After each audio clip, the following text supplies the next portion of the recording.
when I found out, I got a couple of different quotes, and I was like, okay, what I have here needs to be updated because everything's going up, right?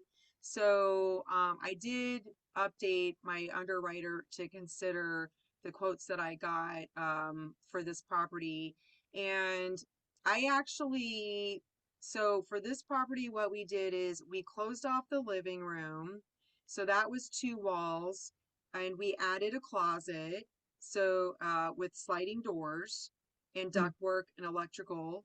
And then we upgraded and got the noise reduction insulation in the walls. okay. Because it's in the living room. We still have the dining Yeah. area and workspace. So Yeah. we want to try to keep it where it doesn't feel like they're right there in the bedroom with them. And then we had a garage that like the original owners had closed in. They put in a nice Mm, fireplace. They had a French door on one side and another door to the backyard on the other side. And so what we did is we closed that off. So there was the wall with doors, closing that off from, each other and the rest of the space. Then there's the wall down the center.